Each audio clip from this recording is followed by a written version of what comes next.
Hey guys, welcome back. I have something a little fun for today. Before my channel took off, this was back in late 2020, I had a mini-series where I went through each role in the game and chose the best abilities from each one as a fun little theory discussion. And I never actually got around to making an episode for the support role. So for the longest time ever, I kept getting comments asking me to finish that series even though I made that at a time when I was only getting around to 1,000 views per video.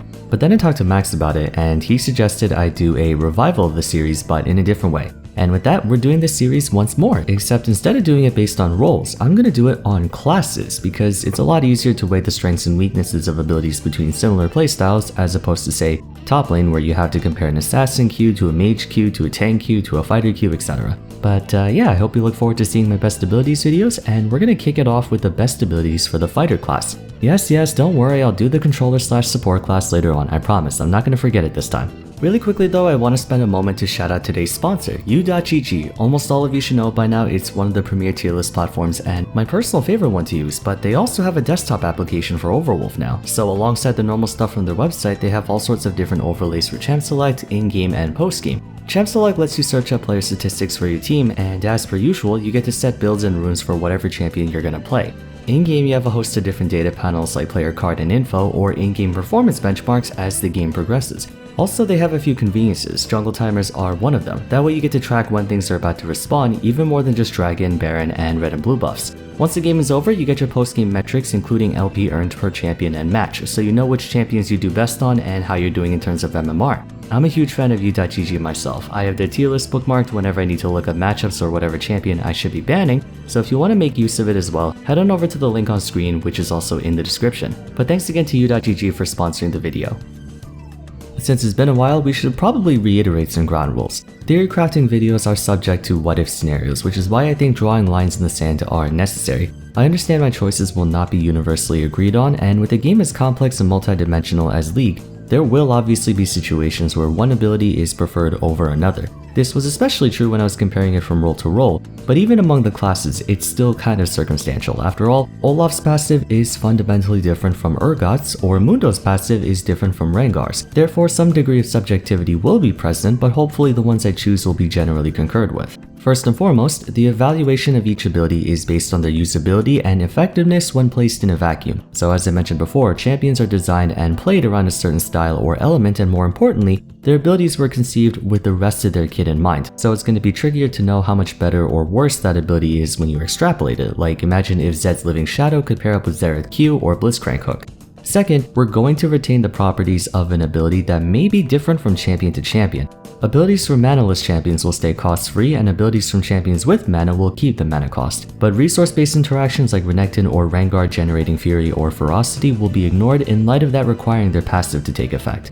It also ignores what form of damage the ability scales off of and what kind of damage it actually does. We can incorporate a scaling conversion the way Silas does for physical ultimates. However, singular focus resources like Set's Haymaker storing Grit or Mordekaiser's Indestructible storing his Q will carry over since it's related to just that one ability and nothing else.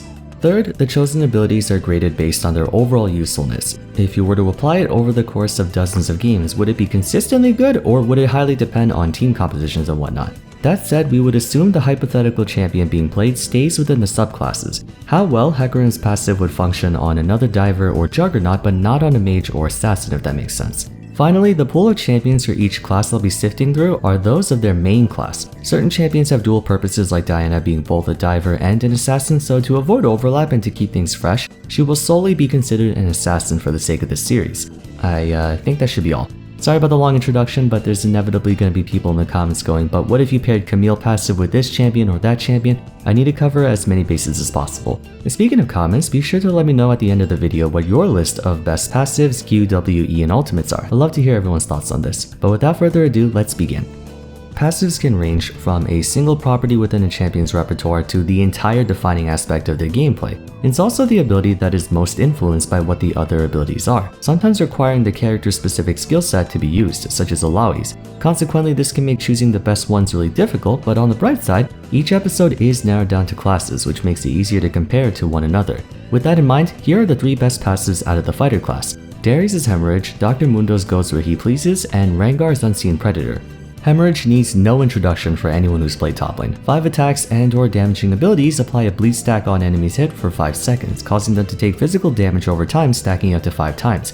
At full stacks, he gains the ability to instantly attack full stacks on future targets and a huge attack damage boost. What keeps his passive balanced is that it's on Darius, who takes a while to get to maximum stacks on account of his poor attack speed and a long cast time on Q. If you were to put this on any other champion who can attack faster or has more damaging abilities, they could easily get the maximum stacks. Admittedly, a good portion of his danger stems from Darius' ultimate, but even without Noxian Guillotine, it's a lot of bleed damage and up to 230 bonus AD.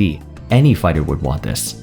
Mundo's passive is more situational, but having a persistently active crowd control shield. Just think about that for a moment. Morgana Q, Ashall, Blitzhook, Darius Pull, Shenton, Syndra Stun, Zoe Bubble, any champion who heavily depends on landing that one key crowd control is now unable to do so against you. And towards the late game, if you pick up the canister that falls on the ground, the cooldown resets entirely, letting you frontline for your team more comfortably than even some tanks. On top of that, having an extra 1-2% max health regeneration helps in the laning phase. It's usually offset by Mundo's health costs, but if you swap it with abilities that don't cost health, it's the equivalent of having a permanently active second wind to some extent. Lastly, we have Rengar's Unseen Predator. Having access to this much combat mobility is very appreciated whether you're a diver or a juggernaut. It makes your threat range that much greater. But on top of that, you also have the Bone Tooth Necklace, giving you up to 25% free bonus AD. It's effectively an AD Rabadon's. I'd be terrified to see Rengar's passive on juggernauts. By the way, some of you might be confused as to why Rengar is in this episode when he's an assassin. Personally, I feel like ever since his rework in Season 7,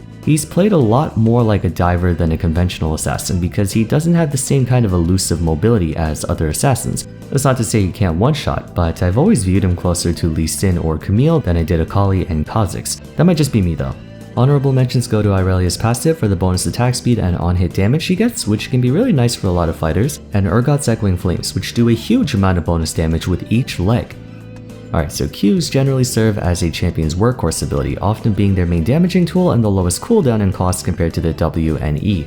In most cases, they're also easy to extract from their kit and put it in a vacuum. The ones that do this the best in my opinion are Riven's Broken Wings, Rek'Sai's Queen's Wrath, and Camille's Precision Protocol. Some might argue that Broken Wings is only strong in the context of Riven's kit, what with the animation cancelling and her passive. That may be true at first, but if you think about it, by itself, Riven's Q is 3 separate attacks, each with a short dash, while the third one also has a knockup. Moreover, look at the total damage of all 3 hits, 285 base plus almost 200% total AD. There are a ton of applications to this ability. It's good for damage, for gap closing, for gap widening, it's good for trades, does a lot of damage, and it's 3 fast attacks. So if you were to pair it up with say Darius passive, Q auto Q auto Q is 5 stacks in less than 2 seconds. It's strong without the rest of her kit, and no mana cost at that.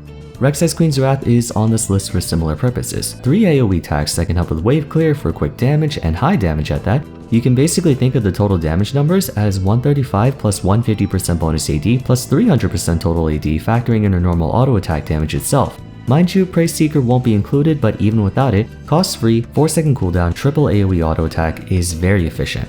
Camille's Q. Do we even need to explain this? No, we don't. Forget one of the best Qs for fighters, this is one of the best Qs in the entire game. Double attack empowerment that gives you bonus movement speed with each cast, and the second one converts all total damage to true damage in the late game, and it only costs 25 mana. Choke off ultimate, honor Q. Nothing else needs to be said. Honorable mentions go to Lee Sin and Udyr. Sonic Wave and Resonating Strike are in tandem, a long-range projectile followed by an optional dash, both doing pretty solid damage. Tiger Stance is only balanced by the fact that it's on Udyr. Look at the numbers on this ability. Now imagine if you had Rengar's Jump. This thing would chainsaw people if it was on someone with better stick potential. W is, for the most part, a champion's utility spell, one that comes in many different forms ranging from counters, to shields, to crowd control, to self-buffs, etc. Really boils down to what the player prioritizes from game to game, but the 3 in particular that caught my attention were Hecarim's Spirit of Dread, Set's Haymaker, and Pantheon's Shield Vault. Spirit of Dread seems rather innocuous as far as damage goes, and its cooldown and mana cost are both on the upper end, but a closer look and you can see just why it can be valuable on a fighter. While active, you essentially gain 30% base Omnivamp against champions plus more with bonus AD. Hecarim really only has Rampage to deal damage, and even then, if he uses Q in the middle of the enemy team, he can regain hundreds of health per cast. Now just imagine if this was on a champion with way more damage, you could drain tank the crap out of everyone. Haymaker, obvious choice, fighters build a lot of health and they take a lot of damage. A single ability allows you to deal potentially thousands of true damage to multiple targets, and with the right setup, it can even be unavoidable true damage at that. Finally, Shield Vault. The empowered version would be nice to have, but it's a 1 second stun attached to a mid-range dash, mobility and lockdown put into one spell. Divers and Juggernauts benefit greatly from both parts of this ability, and of all the point-and-click dash type attacks, Wukong E, Xinjiao E, Jax Q, Pantheon's dash is the best, despite its slightly higher cooldown. Honorable mentions go to Lee Sin's Safeguard and Iron Will for its sheer versatility and mobility, and the bonus lifesteal and spell vamp is the cherry on top, as well as Wukong's Warrior Trickster, now being able to dash over walls, which grants a lot of new options. Also, it kind of acts a lot like Zed's Living Shadow, so if you put Darius Q with this, both of them will Q, you can get bleed stacks twice as fast with this passive, stuff like that. Ease by concept serve to amplify and or extend a champion's pressure, which is usually why it's a dash or crowd control. Fighters overall have really powerful ease, so picking the top 5 was difficult, but nevertheless I settled on Alawi's Test of Spirit, Urgot's Disdain, and Camille's Hookshot. Test of Spirit allows any melee champion to become a ranged champion in essence. You won't have tentacles to play with, but you really don't need to. At max distance, you can inflict significant amounts of chip damage with little to no risk, and if you fight up close and personal, it's for all intents and purposes a free damage amp if you hit both the original champion and their spirit. If you had Pantheon's Shield Vault or Riven's 3rd Q, it would guarantee you land Test of Spirit, putting them at a huge disadvantage if they choose to fight you. There are a lot of hook type abilities among fighters. We have Facebreaker, Apprehend, Death's Grasp, and so on, but of all of them, Disdain wins. First of all, it's a huge shield, then it's a channel dash, which if you didn't know, allows you to buffer it to resist displacements like knockups and hooks. If it lands, it's a fling behind him and 1.5 second stun. At that point, you can probably layer your entire combo of whatever Q and W decide to attach to your Theory champion. If you want to be really annoying, you can take Pantheon's Shield Vault with Urgot's Disdain and have a guaranteed 2.5 second point and click stun. Now that's a thought. Camille's Hookshot is by far the best gap closer / engage tool a fighter can have. You can travel up to 1600 units, and if it hits a champion, they get stunned and she gets a long-lasting attack speed buff. Between Disdain and Hookshot, the former is suited for lockdown and defense, while the latter is suited for mobility and DPS. Pick your poison. Honorable mentions go to Aatrox's Umbral Dash and Darius' Apprehend. Umbral Dash is a low cooldown quick reposition tool that can be useful on a lot of fighters who want the ability to traverse terrain or stick to their targets more consistently, but it also comes with up to 30% passive Omni Vamp against champions, which would be overkill if it was on any champion with very high DPS. Apprehend is a mid-range AoE 1 second displacement that would combo really nicely with something like Zed's Haymaker, and the 35% armor penetration would be absolutely lovely on just about any physical damage dealer, period.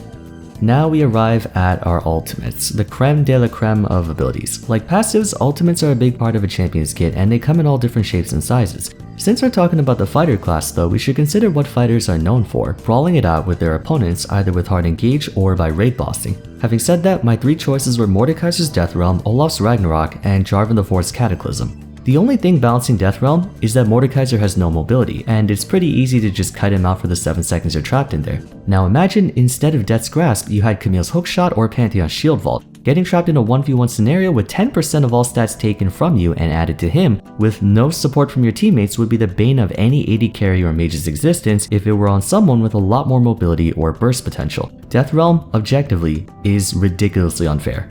Ragnarok is simple. Passive armor and magic resist while inactive, and while active, you get a massive attack damage boost and total immunity to crowd control. Once again, one of those ultimates that would be broken if it were on someone with hard CC or gap closers. I'm not sure when you'll see this video, but at the time of writing this, there's a gameplay update for Olaf on the PvE that can make his ultimate last theoretically forever if you're damaging champions, which is pretty insane. And lastly, we have J4's Cataclysm, a point-and-click dash that does AoE damage and sets opponents up for free wombo combos if they don't have flash or a means to escape the ring. I was torn between Jarvan's ult and Camille's, but ultimately went with Cataclysm because it's unstoppable mid-dash, making it almost as good as on-target ability, while dealing huge damage to everyone in an area and keeping them trapped in place as opposed to knocking extraneous targets out of the way. It still remains one of the best engage tools of all time, even after all these years. Honorable mentions go to Hecarim's Onslaught of Shadows, which essentially is a slightly weaker version of Malphite's ultimate, but it does more or less the same thing, and Garen's Demacian Justice for being the strongest of the finishers. His point and click does way more unconditional damage than Darius or Urgot's ults, and ever since they changed it to true damage, whenever you fight Garen, you automatically have like 30% less total health to work with. Alrighty, so that concludes my best abilities for fighters. Hope you guys are excited to see the rest of the series. I myself really love theory crafting, so I'm gonna get cranking on the next episode right away. Just a reminder to leave your own list in the comments down below, as well as your thoughts on if you agree or disagree with mine. For now, if you enjoyed the video, please be sure to leave a like and subscribe. Consider following me on Twitter, joining my Discord server, and stay tuned for the next episode, which will either be maybe mages or marksmen. Thanks again so much for watching, and I look forward to seeing you again soon. Take care.